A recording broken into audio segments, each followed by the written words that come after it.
Mau ikut berbagai kegiatan di MCC? Sekarang lebih mudah. Saatnya install MyMCC. Semua kegiatan ada di MyMCC. Setelah download, langsung sign up. Isi semua data-data yang diminta. Setelah login, klik kegiatan pada menu dan pilih kegiatan yang mau diikuti. Cukup klik submit dan kamu langsung terdaftar. Nah, mudah kan? Gak pakai ribet. Hanya dalam satu aplikasi.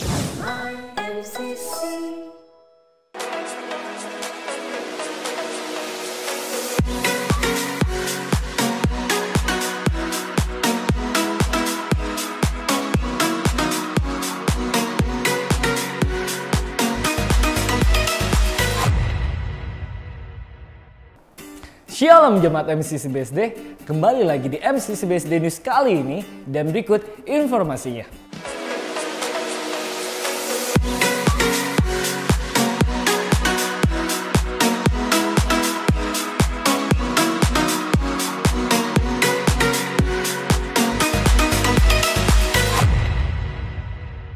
Untuk Jemaat MCC BSD, ibadah raya online akan dimulai jam 9.30 pagi yang akan dilayani oleh Pastor Anta Kirana di YouTube channel MCC BSD. Untuk Menora Stars, Sabtu ini ada Men and Friends dengan tema kesetiaan. Untuk adik-adik Menora Stars, mari bergabung dalam Zumpa yang akan diadakan jam 11 pagi hari ini oleh Kamedi dengan tema Aku Anak Tangguh dengan Senjata Allah. Untuk ibadah pemuda youth kita akan dimulai jam 4:30 sore di lantai 2 yang akan dibawakan oleh Steven Pasaribu. Untuk teman-teman pemuda, mari ikuti You Extra Project yang akan tayang setiap hari Jumat jam 7 malam dengan tema Ngeblank oleh Kak Asabwas. Untuk para wanita hebat MCC BSD, ayo saksikan Women's Talk yang akan tayang Kamis ini jam 7 malam dengan narasumber kita Ibu Krisna Dewi. Mari dalami Alkitab bersama Abo di Zoom dengan tema Anda Bertanya, Alkitab Menjawab yang akan dilaksanakan pada hari Selasa jam 7 malam. Mari berdoa bersama di We Pray setiap hari Sabtu jam 12 siang. Untuk informasi lebih lanjut dapat menghubungi Ibu Ellen Univel. Bagi jemaat MCC BSD, pastikan Anda tergabung dalam ibadah home dan berikut jadwal ibadahnya.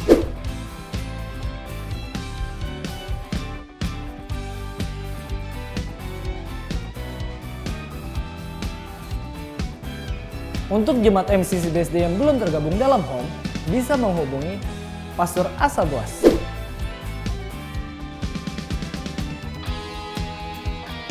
Sekian MCC BSD News kali ini. Selamat hari Minggu, selamat mendengarkan firman Tuhan. Tuhan Yesus memberkati. Ingat ya untuk like, subscribe, and share semua sosial media MCC BSD. God bless you. Shalom jemaat Tuhan yang saya kasihi dalam nama Tuhan Yesus. Kalau hari ini sedang ada yang punya masalah, ada beban berat, pergumulan hidup, saya mau katakan tetap bersuka cita. Kenapa? Sebab sukacita kita tidak pernah ditentukan oleh keadaan kita. Sukacita kita tidak pernah ditentukan oleh keadaan kita, saudara. Tapi sukacita kita tentukan karena Yesus hadir di dalam hidup saya dan hidup saudara semuanya. Amin. Mari kita angkat tangan kita. Kita katakan, Yesus, Engkaulah sukacita kami. Yesus sukacitaku. Yesus kekuatanku. Penolong dalam kesesakan. Kau sangat terbukti. Yesus sukacitaku.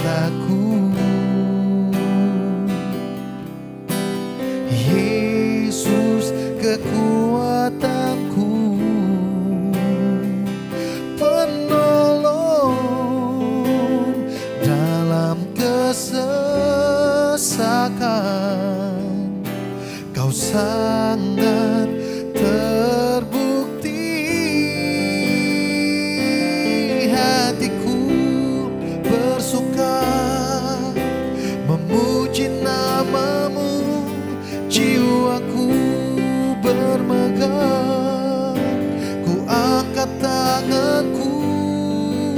apapun yang terjadi dalam keadaanku, sukacitaku hanya di dalam-Mu.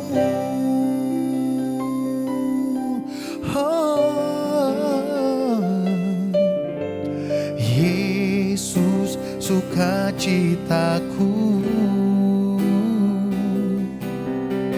Yesus, kekuatanku,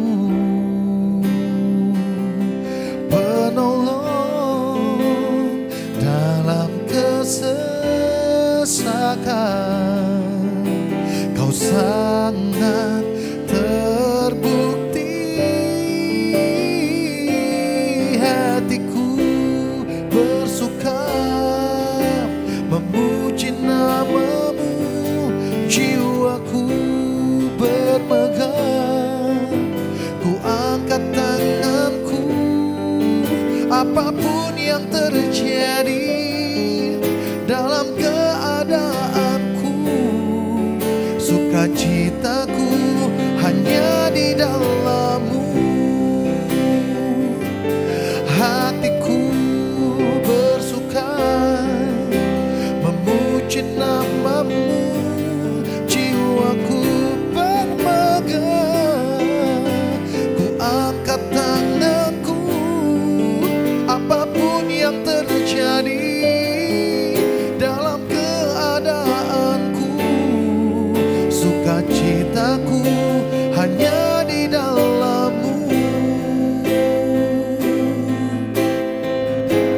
Sukacitaku Tuhan tak ditentukan oleh keadaanku dan masalahku.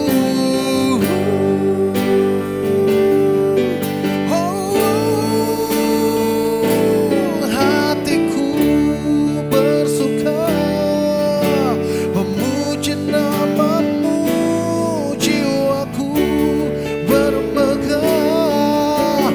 Ku angkat tanganku, apapun yang terjadi dalam keadaanku, sukacitaku hanya di dalam-Mu. Hatiku bersuka memuji nama-Mu, jiwaku bermegah. Ku angkat tanganku, apapun yang terjadi dalam keadaanku, sukacitaku hanya di dalam-Mu. Apapun yang terjadi dalam keadaanku, sukacitaku hanya di dalam-Mu. Apapun yang terjadi dalam keadaanku,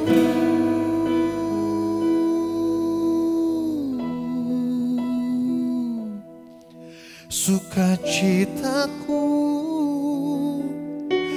hanya dalam Yesus.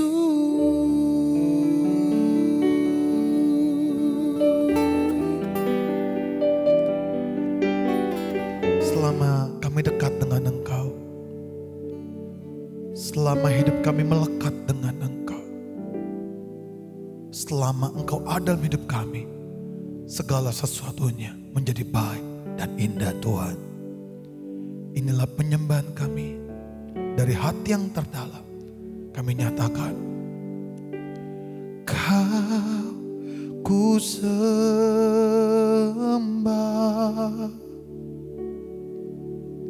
Kau ku sembah, Kau ku sembah, oh Tuhan.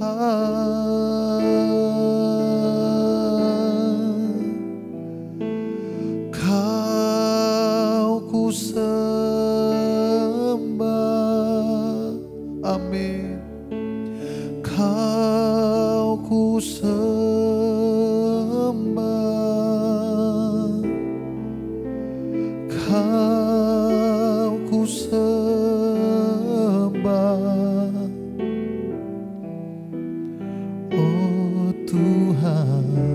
Tuhan hadir tengah-tengah kita.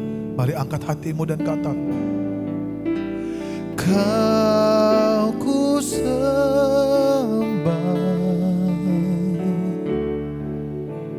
Kau ku sembah,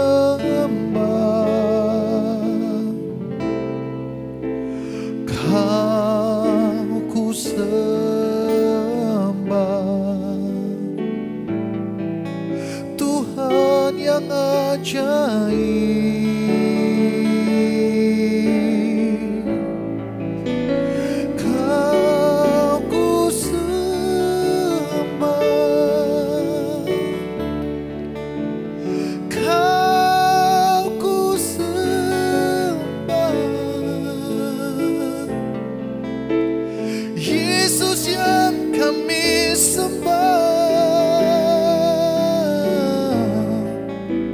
Yesuslah Tuhan, Kau ku sembah, amin. Kau ku sembah,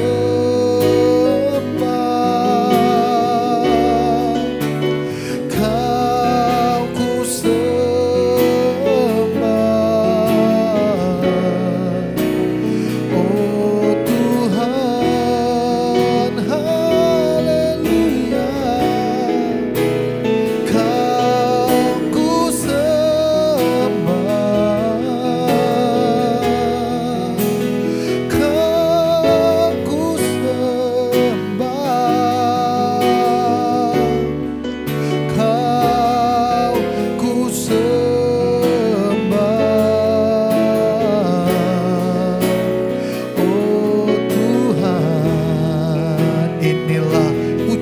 hati kami Tuhan Yesus. Kau ku sembah,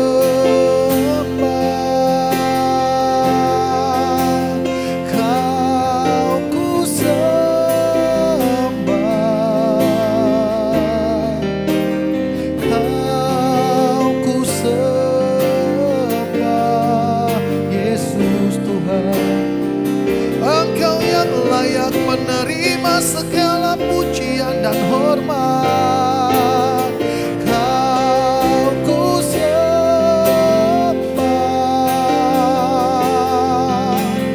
Kau ku sembah, Kau ku sembah.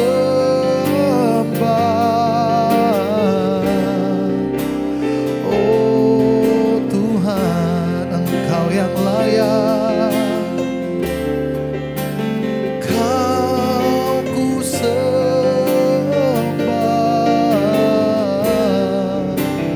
Oh Tuhan, Kau ku sembah.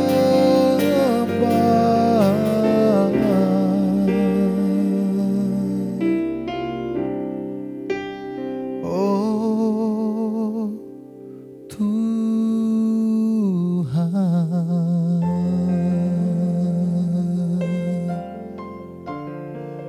terima kasih Tuhan Yesus. Engkau Raja di atas segala raja. Amin. Kami terima janji Tuhan dalam nama Tuhan Yesus. Haleluya. Amin. Shalom Bapak Ibu yang dikasihi Tuhan, mari kita berdoa terlebih dahulu. Bapa kami yang ada di surga, terima kasih kami bersyukur untuk hari ini kami boleh beribadah bersama-sama dengan Tuhan. Terima kasih buat kesehatan, kekuatan, terima kasih untuk pemeliharaan. Kalau sampai hari ini kami boleh ada semuanya karena anugerah Tuhan. Dan kalau sebentar Tuhan kami akan mendengarkan firman-Mu, mari Engkau urapi hamba-Mu, Engkau urapi semua seluruh umat-Mu yang ada di rumah-rumah, pengurapan-Mu turun Tuhan, beri kami hati yang lembut, terangi setiap hati kami, untuk kami memandang kebaikan-Mu, mengenal lebih dalam Engkau Tuhan dalam hidup kami. Terima kasih Tuhan, berbicaralah dan kami mau mendengarkannya di dalam nama Tuhan Yesus. Kami peralaskan doa kami. Haleluya. Amin. Puji Tuhan. Bapak Ibu yang dikasihi Tuhan, mari sebentar kita konsentrasi untuk mendengarkan firman Tuhan. Enggak lama, cuma sebentar, sebab itu perlu kita berfokus untuk kita benar-benar memperhatikan firman Tuhan hari ini. Puji Tuhan, hari ini saya akan menyampaikan firman Tuhan dengan tema berbuah bagi Kristus. Nah, Bapak Ibu yang dikasihi Tuhan, Tuhan sangat ingin gerejanya menghasilkan buah-buah bagi kerajaan Allah. Saya ambil nas ya, firman Tuhan hari ini di dalam Markus pasal 4 ayat 26 sampai 29. Ayat 26 berkata demikian. Lalu kata Yesus, beginilah hal kerajaan Allah itu seumpama orang yang menabur benih di tanah. Jadi kita mesti pahami dulu dengan benar apa yang mau Tuhan Yesus sampaikan. Ya, lalu kata Yesus, beginilah hal kerajaan Allah itu. Artinya gini, beginilah terjadinya, begini yang akan terjadi kalau kita hidup dalam kebenaran firman Tuhan. Ya, orang yang bersungguh-sungguh mempercayai firman Tuhan, hidup di dalam hukum-hukum yang Tuhan berikan, maka ini yang terjadi. Seumpama orang yang menabur benih di tanah. Kemudian ayat yang ke-27 berkata, lalu pada malam hari ia tidur dan pada siang hari ia bangun dan benih itu mengeluarkan tunas dan tunas itu makin tinggi. Bagaimana terjadinya tidak diketahui orang itu. Nah, jadi hal kerajaan surga, seandainya kita hidup sungguh-sungguh berpegang pada firman Tuhan, maka diumpamakan seperti penabur. Namanya penabur udah pasti dia adalah seorang petani, sudah pasti. Nah, seorang petani sebelum dia menabur sudah pasti mempersiapkan ladangnya, ya, dibersihkan dulu, kemudian dikasih pupuk dulu. Nah, waktu kesuburan tanah menurut si petani itu udah cukup, maka petani itu akan segera menabur benih. Nah, waktu benih itu sudah ditabur, maka petani itu tidak lagi gelisah, tidak lagi menunggu, tidak lagi khawatir. Kenapa? Karena dia percaya benih itu pasti bertumbuh. Sebab itu Alkitab berkata demikian, setelah dia menabur benih, lalu pada malam hari ia tidur, pada siang hari ia bangun. Nah, inilah konsep kerajaan Allah yang mau Tuhan sampaikan bahwa gini, ada hukum dari Tuhan. Pada malam hari tidurlah, pada siang hari bangunlah, jangan dibalik. Banyak orang yang hidupnya kebalik-balik. Pada malam hari dia bangun, pada siang hari dia tidur. Ini pola kehidupan yang salah. Yesus katakan, malam hari tidur, pagi hari, siang hari bangun, bekerja. Jadi ini petani, ini penabur sudah tidak memikirkan lagi bagaimana benih itu, apakah tumbuh atau enggak, dia enggak memikirkan lagi. Nah, kemudian apa yang dilakukan seorang petani adalah dia menunggu. Dan Alkitab berkata gini, setelah petani itu penabur, itu melakukan, dia menabur, maka dia melakukan kegiatannya sehari-hari. Dia melakukan, mempersiapkan semuanya. Dan apa yang terjadi, Alkitab berkata gini, dan benih itu mengeluarkan tunas, dan tunas itu makin tinggi. Bagaimana terjadinya tidak diketahui orang itu. Jadi benih itu bertumbuh, mulai numbuh, mulai besar. Petani itu nggak tahu, nggak mengukur setiap jam, nggak melihat setiap saat. Tahu-tahu dia bertumbuh, nggak ada yang tahu. Inilah kehidupan di dalam kerajaan surga. Pertumbuhan itu nggak ada yang tahu. Secara alami aja. Nah, ayat 28 berkata demikian. Bumi dengan sendirinya mengeluarkan buah. Mula-mula tangkainya, lalu butirnya. Kemudian butir-butir yang penuh isinya dalam bulir itu. Apabila buah itu sudah cukup masak, orang itu segera menyabit sebab musim menuai sudah tiba. Jadi Bapak Ibu yang dikasihi Tuhan, setelah benih yang ditabur itu bertumbuh, maka dia segera mengeluarkan bunganya. Setelah bunga itu selesai, maka bunga itu mengeluarkan bulir-bulirnya. Setelah bulir-bulir itu terus bertumbuh, maka apa yang terjadi? Bulir-bulir itu mulai dipenuhi dengan isi. Rupanya di sini Tuhan Yesus sedang memberi perumpamaan tentang pohon daripada pohon gandum. Rupanya. Nah, di sini dikatakan pohon itu akhirnya tua, siap dituai, berbuah dengan baik, dan apa yang terjadi? Penyabit, ya, penuai itu akan datang dan dia akan menuai apa yang sudah ditaburnya. Nah, Bapak Ibu yang kasih Tuhan, jadi untuk orang Kristen berbuah itu sangat mudah. Ya, secara alami. Tadi kalau kita perhatikan firman Tuhan, enggak pakai susah untuk berbuah. Jadi kalau orang Kristen berbuah itu sesuatu yang natural, sesuatu yang alami. Ya, jadi enggak ada tuh orang Kristen berbuah itu bikin susah gitu. Kemudian sulit mengalami perjuangan, enggak, biasa aja. Kalau kita hidup dalam kebenaran firman Tuhan, kita berpegang pada perintah-perintah Tuhan, maka berbuah itu bukan sesuatu yang sulit, tetapi berbuah itu adalah sesuatu yang alami. Karena buah itu bukan sesuatu yang susah diraih, tapi buah adalah akibat daripada apa yang dilakukan, akibat daripada pertumbuhan. Waktu pertumbuhannya baik, maka pada saatnya pohon itu akan mengeluarkan buah. Jadi Yesus katakan gini, semua orang percaya harus berbuah. Nah, jadi bagaimana kalau orang Kristen nggak berbuah? Bagaimana kalau kita jadi orang percaya kita nggak berbuah? Nggak bertumbuh, nggak berbuah. Apa yang terjadi? Matius pasal yang ketiga ayat yang 10 dikatakan demikian. Kapak sudah tersedia pada akar pohon, dan setiap pohon yang tidak menghasilkan buah yang baik pasti ditebang dan dibuang ke dalam api. Jadi Alkitab berkata, kalau ada pohon yang nggak berbuah, kapak sudah tersedia di akar dan pasti ditebang, dibuang ke dalam api. Jadi hati-hati dengan hidup kita. Kita harus menghasilkan buah. Untuk berbuah kita harus bertumbuh. Jangan kita mengabaikan ini bahwa kita tidak pernah melihat bagaimana hidup kita setelah kita percaya Yesus. Apakah kita masih sama dengan sebelum kita percaya Yesus? Orang yang sudah percaya Yesus, dia hidup dalam kerajaannya sehingga dia mengeluarkan buah, ada perbedaan dalam hidupnya.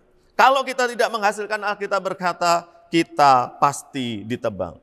Saya suka dengan Matius 7 ayat 21, menegaskan sekali lagi.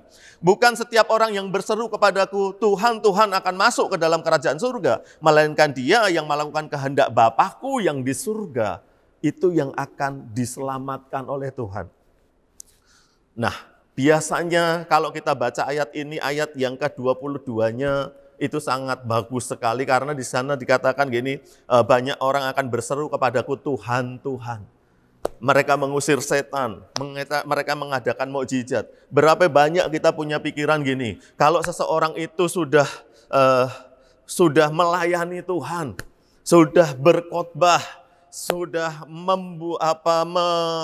pelayanan kesembuhan, pelayanan ngusir setan, sudah bernubuat, kesenggol hadirat Tuhan sedikit, dia bernubuat, keluar nubuat, dan kita berpikir orang ini berbuah bagus sekali. Orang ini Kristen yang buahnya lebat. Belum tentu, karena kita berkata bukan orang yang berseru kepadaku Tuhan, Tuhan, yang mengusir setan demi namaku, bernubuat demi namaku. Katanya mereka melayani Tuhan demi namaku, tetapi Yesus berkata, tiba saatnya waktu kamu ketemu aku akan menolak engkau. Kenapa? Karena engkau tidak berbuah dalam hidupmu.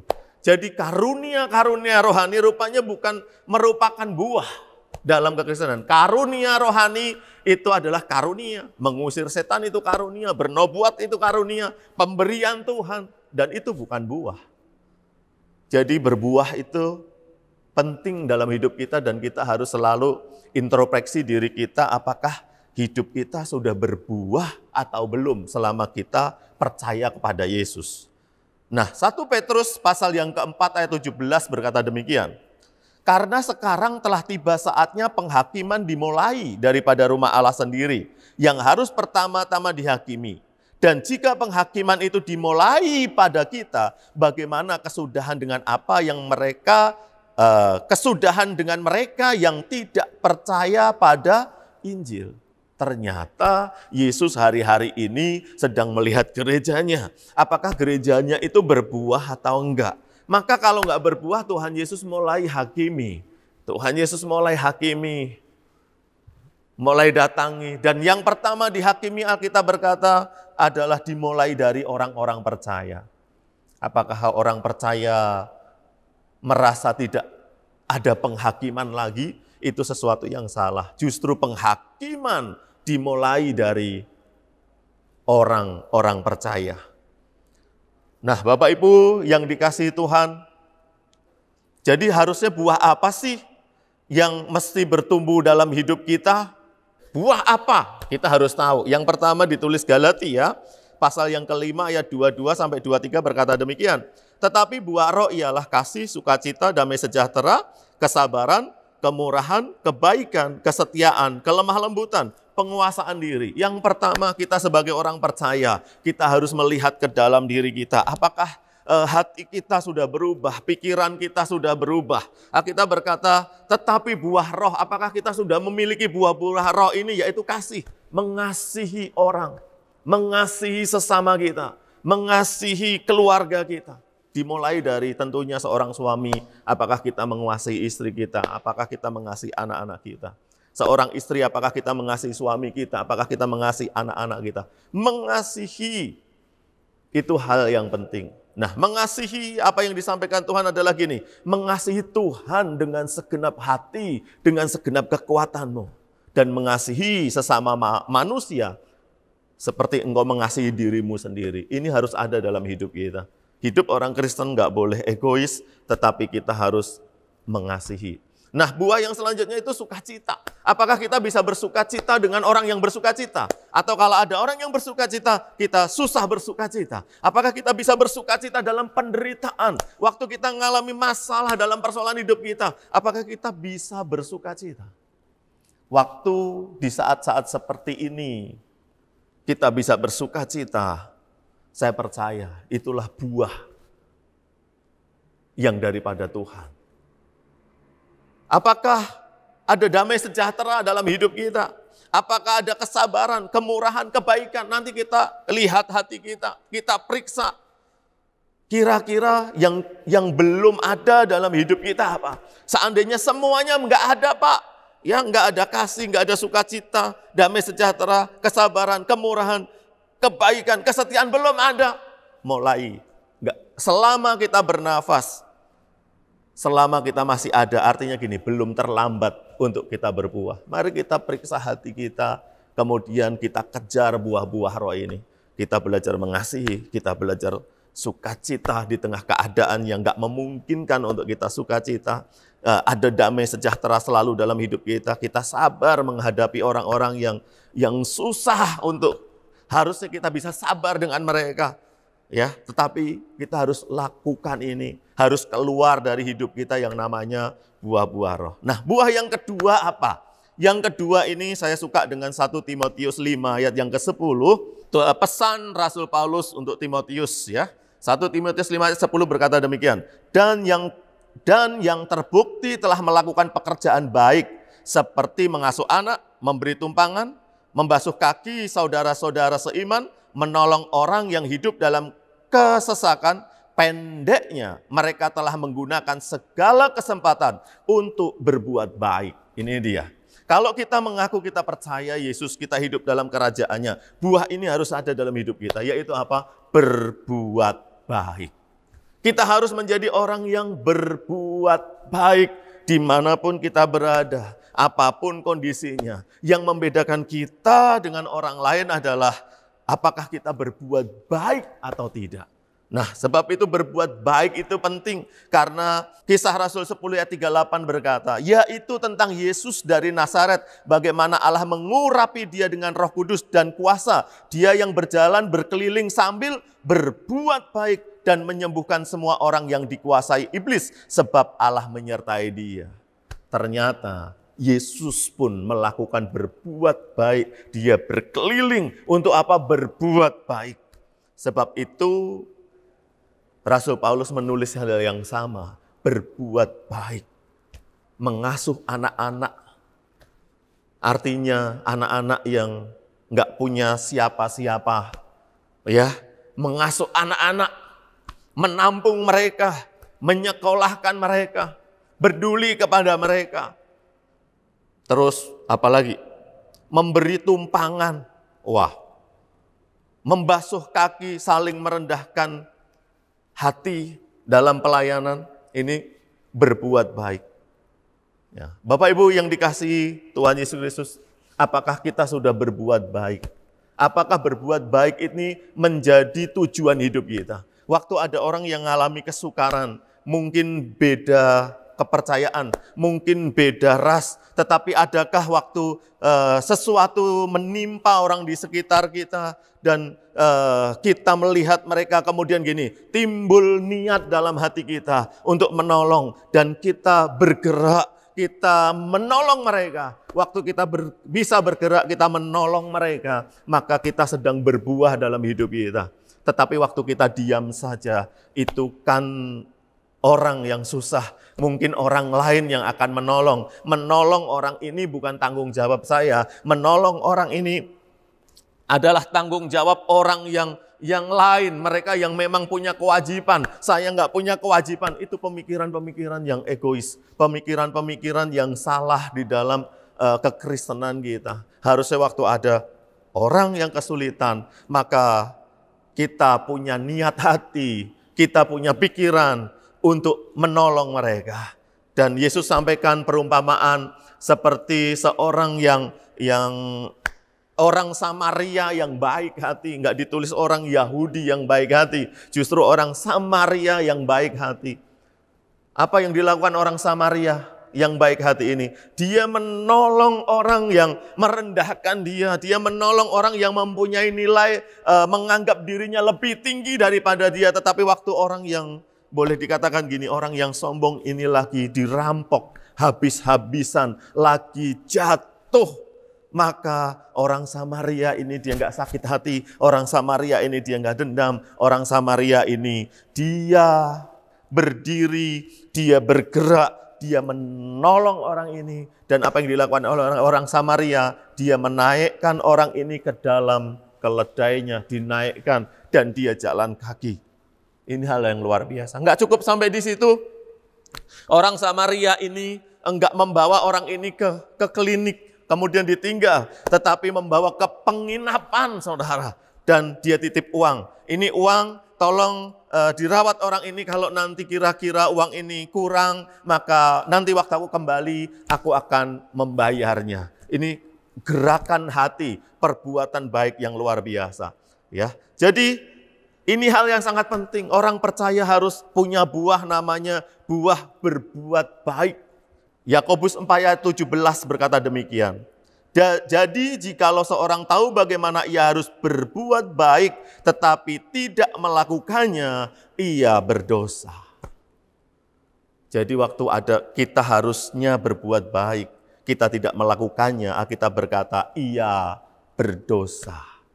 Sebab itu mari kita mulai latih. Setiap melihat kesempatan, ada kesulitan orang-orang yang di sekitar kita, maka kita harus berusaha, bergerak untuk kita berbuat baik. Bagaimana caranya supaya kita bertumbuh, kita punya buah-buah roh, kemudian kita juga bisa berbuat baik? Bukankah gereja mula-mula itu disebut Kristen, ya? Bukankah orang Kristen, ya? Dulu orang-orang yang percaya kepada Kristus, Kemudian waktu orang-orang yang percaya kepada Kristus ini berkumpul, dia nggak cuma menyembah Tuhan, dia nggak hidup secara eksklusif, tetapi orang-orang yang percaya kepada Kristus ini mulai punya perhatian terhadap orang-orang di sekitarnya, dia mulai punya perhatian terhadap kotanya, maka orang-orang yang percaya kepada Kristus di Antiokhia ini, dia mendapat julukannya adalah Kristen. Jadi Kristen bukan agama yang didirikan oleh Tuhan Yesus, tetapi Kristen adalah julukan, panggilan bagi mereka yang percaya kepada Kristus. Kenapa dipanggil Kristen? Karena hidupnya seperti Kristus. Jadi waktu hidup kita nggak seperti Kristus, maka kita sebenarnya nggak bisa mengaku kita Kristen. Tetapi waktu hidup kita serupa dengan Kristus, orang lain akan memanggil kita, kamu Kristen ya. Ini luar biasa. Ya, bagaimana caranya? Ini penting. Kita bertumbuh dan berbuah. Yang pertama, dalam Yohanes 15 ayat keempat berkata demikian. Tinggallah di dalam aku dan aku di dalam kamu, sama seperti ranting tidak dapat berbuah dari dirinya sendiri kalau ia tidak tinggal di dalam pokok anggur. Demikian juga kamu tidak berbuah jikalau kamu tidak tinggal di dalam aku. Jadi kalau kita mau bertumbuh dan berbuah, maka yang pertama yang harus kita lakukan, kita harus ikuti pesan Tuhan Yesus, perkataan Tuhan Yesus bahwa ranting tidak bisa berbuah dari dirinya sendiri. Jadi ranting itu harus menempel. Ya, kita harus tinggal di dalam Tuhan. Apa itu tinggal dalam Tuhan? Dalam bahasa aslinya dikatakan begini, mengikatkan diri kepada Tuhan. Mengikatkan diri itu seperti apa? Seperti ini, mengikatkan diri itu seperti kuda, kemudian diikatkan di tiang, dan kuda itu nggak bisa pergi kemana-mana, kuda itu akan diam, kuda itu akan menunggu sampai tali itu dicopot oleh tuannya, kemudian dia ditunggangi untuk diajak kemana tuannya mau pergi. Itulah arti mengikatkan diri. Waktu kita mengikatkan diri sama Tuhan, maka gini, ada banyak hal yang kita mulai gini, bukan kehendak kita yang jadi, tetapi kehendak Tuhan. Kita mulai bisa diam, kita mulai bisa merenung dalam hidup ini, kita mulai tahu prioritas bahwa kita harus memberi waktu kepada Tuhan. Jadi gini, kalau kita mau tinggal dalam Tuhan, artinya kita harus ada waktu untuk kita berdoa sama Tuhan, kita berbicara sama Tuhan, kita berkomunikasi sama Tuhan. Waktu kita biasakan waktu seperti ini, kita punya waktu untuk Tuhan, kita sedang melatih hidup kita untuk kita tinggal di dalam Tuhan. Bapak Ibu yang dikasihi Tuhan, mari kita mulai belajar. Kita latih hidup kita setiap hari. Kita punya waktu untuk kita tinggal di dalam Tuhan. Mengikatkan diri. Karena ini hal yang paling penting. Banyak orang pengen bertumbuh. Banyak orang pengen berbuah. Dan mereka mulai membedah kisah Rasul. Bagaimana kehidupan murid mula-mula. Mereka pikir dengan belajar cara hidup. Cara kelompok hidup murid-murid di dalam kisah Rasul, mereka akan mengalami pertumbuhan rohani. Nggak bisa, saudara. Akar daripada pertumbuhan dan kemudian berbuah adalah kita harus membangun hubungan sama Tuhan. Kita harus ada waktu untuk kita berkomunikasi sama Tuhan. Mulailah setiap hari dengan menyembah Tuhan. Berdoa kepada Tuhan. Menyerahkan hidup kepada Tuhan. Dan secara otomatis, enggak susah, hidup kita akan mengeluarkan buah. Prosesnya enggak ada yang tahu, tetapi tahu-tahu hidup kita berubah. Sampai kita heran dengan hidup kita. Saya dulu, kata-kata saya kasar. Saya dulu susah mengampuni. Saya dulu seorang yang susah untuk memiliki perhatian kepada orang. Tetapi kenapa sekarang saya jadi sesuatu yang berbeda? Bahkan kita akan heran melihat diri kita sendiri. Kenapa? Kapan bertumbuhnya, kapan berbuahnya nggak ada yang tahu. Waktu kita mengalami, kita membangun hidup kita untuk terikat sama Tuhan, tinggal di dalam Tuhan. Secara otomatis hidup kita akan mengeluarkan buah. Tetapi betapa hebatnya kita, betapa banyak pengetahuan kita tentang firman Tuhan. Waktu kita kehilangan komunikasi kita sama Tuhan, waktu kita untuk menyembah Tuhan, maka bukan orang yang berseru kepadaku Tuhan, Tuhan yang akan masuk ke dalam kerajaan surga, tetapi mereka yang melakukan kehendak Tuhan. Mereka akan dapat karunia, tapi mereka tidak mengeluarkan buah. Nah, itu yang pertama. Kita harus mengikatkan diri, tinggal di dalam Tuhan. Yang kedua adalah Alkitab berkata demikian. Dan firman-Ku tinggal di dalam kamu. Ini penting. Tinggallah di dalam aku dan aku di dalam kamu. Nah, arti daripada aku di dalam kamu adalah memasukkan firman Tuhan dalam hidup kita. Bagaimana caranya? Tentunya caranya adalah dengan cara merenungkan. Sebab itu banyak hamba Tuhan berkata gini kepada jemaatnya, baca Alkitab, baca Alkitab, baca Alkitab, baca Alkitab. Benar, kita harus setiap hari baca Alkitab. Kenapa? Waktu kita setiap hari baca Alkitab, tahap kedua akan terjadi dalam hidup kita, yaitu apa? Mulai merenungkan firman yang sudah kita baca. Tanpa membaca kita nggak bisa merenungkan. Tetapi waktu kita mulai terlatih untuk membaca, kita akan merenungkan. Dulu ada kegerakan dalam gereja, ada kegerakan gini ya. Baca Alkitab setiap hari 10 pasal. Saya ikutin saudara 10 pasal. Dan apa yang terjadi nggak lama kemudian orang mulai nyerah. Setahun setelah 10 pasal mulai, Pak 5 pasal boleh nggak sehari? Boleh 5 pasal boleh. Saya ikutin 5 pasal juga, kita barengan 5 pasal. Setelah 5 pasal diikutin setahun, maka udah berjalan 2 tahun. Apa yang terjadi? Yang baca 5 pasal mulai, Pak, boleh enggak 3 pasal atau 2 pasal? Kemudian saya tanya, kenapa mesti 3 pasal atau 2 pasal? Sekarang begini Pak, saya kalau baca firman enggak mau cepat-cepat. Saya mau menikmati firman Tuhan itu. Saya mau mengerti firman Tuhan itu. Wah, waktu dengar begini, ini yang terjadi. Secara otomatis, oke baca. Tetapi secara otomatis mereka akan gini, saya akan belajar merenungkan. Nah, ini merenungkan ini mulai memasukkan firman di dalam hidupnya. Sehingga hidupnya dipenuhi oleh namanya rema firman Tuhan. Sehingga hidupnya dikuasai oleh firman Tuhan. Karena dimasukkan setiap hari, dimulai dari baca setiap hari. Nah, saya suka dengan Mazmur 1 ayat 1 sampai 3 berkata demikian. Berbahagialah orang yang tidak berjalan menurut nasihat orang fasik, yang tidak berjalan di jalan orang berdosa, dan yang tidak duduk dalam kumpulan pencemooh. Tetapi yang kesukaannya ialah Taurat Tuhan, dan yang merenungkan Taurat itu siang dan malam. Ia seperti pohon yang ditanam di tepi aliran air yang menghasilkan buahnya pada musimnya, dan yang tidak layu daunnya. Apa saja yang diperbuatnya berhasil. Luar biasa. Jadi seorang yang merenungkan firman Tuhan, ini luar biasa. Alkitab berkata, dia akan berhasil dalam segala apa yang direncanakannya, apa yang diusahakannya, apa yang dilakukannya akan berhasil. Bapak Ibu yang dikasihi Tuhan Yesus, mari kita mulai ambil langkah.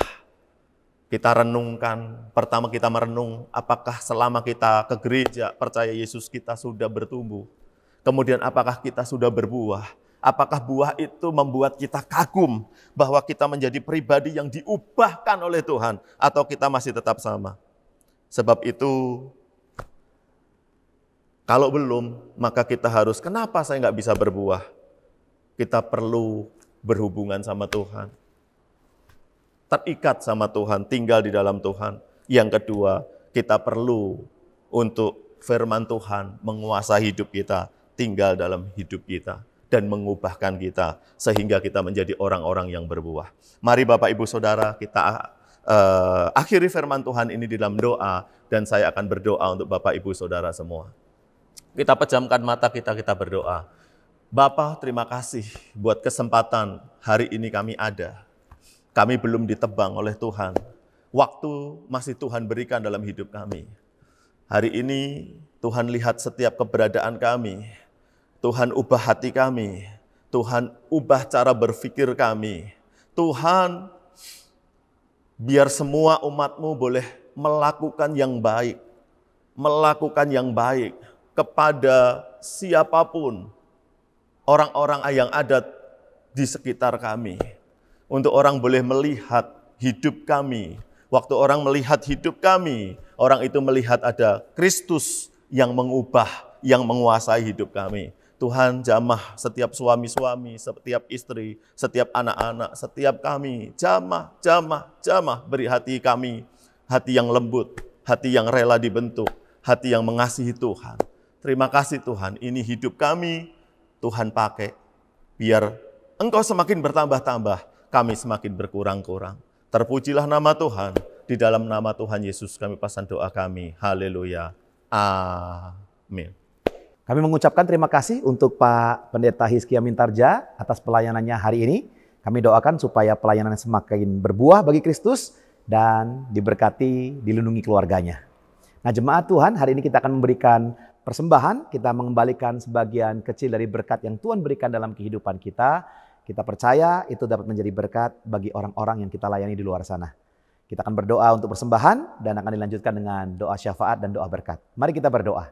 Terima kasih Bapak yang baik, kami serahkan kembali persembahan ini Tuhan, sebagian kecil dari berkat yang Tuhan berikan dalam kehidupan kami. Pakailah Tuhan untuk memperluas kerajaan-Mu, pelayanan-Mu di MCC BSD dan di tempat lain. Terima kasih Tuhan Yesus, kami mengucap syukur dan biarlah Tuhan Engkau yang menyertai setiap kami, Engkau memberkati bangsa Indonesia, khususnya untuk Presiden dan Wakil Presiden, supaya ada roh takut akan Tuhan Kau serahkan dalam kehidupan mereka, Kau berikan Tuhan, untuk mereka memimpin bangsa kami, biarnya hikmat, kuat, kuasa daripada Tuhan, kesehatan diberikan kepada pemimpin negara kami. Terima kasih Tuhan Yesus, kami berdoa, supaya terus juga Tuhan menolong kami, supaya virus corona juga dipatahkan, dihancurkan di dalam nama Yesus. Vaksinnya bisa segera keluar dan yang sakit Tuhan berikan kesembuhan. Terima kasih Bapa, kami juga berkati kota Tangerang Selatan ini supaya nama Tuhan semakin hari semakin dipermuliakan dan Engkau akan membawa banyak orang datang kepada Tuhan. Terima kasih Tuhan Yesus, kami juga berdoa untuk para jemaat MCC BSD dan para pemirsa yang hari ini lemah, letih, lesu, berbeban berat. Tuhan berikan kelegaan, berikan kekuatan. Yang sakit juga disembuhkan, yang membutuhkan pekerjaan Tuhan berikan pekerjaan. Terima kasih Bapa, kami juga mengingat untuk menyerahkan di dalam doa untuk gembala sidang kami dan wakil gembala sidang, Pastor Nathanael dan Pastor Davi Makimian, supaya Tuhan memakai hamba-hambamu ini menjadi berkat bagi gerejamu di tempat ini. Terima kasih Tuhan Yesus, kami serahkan setiap doa-doa ini, kami alaskan di dalam satu nama, dalam nama Tuhan Yesus Kristus. Dan jemaat Tuhan, angkat kedua tanganmu, terimalah berkat yang terbaik dari Bapa lewat Tuhan Yesus Kristus yang mati di kayu salib menebus dosa kita, dan Roh Kudus yang ada di dalam hati kita menyertai kita mulai hari ini sampai Maranatha Tuhan datang kali yang kedua. Di dalam nama Tuhan Yesus Kristus yang percaya telah menerima berkat, bersama-sama kita katakan amin. Tuhan Yesus memberkati, sampai jumpa minggu depan.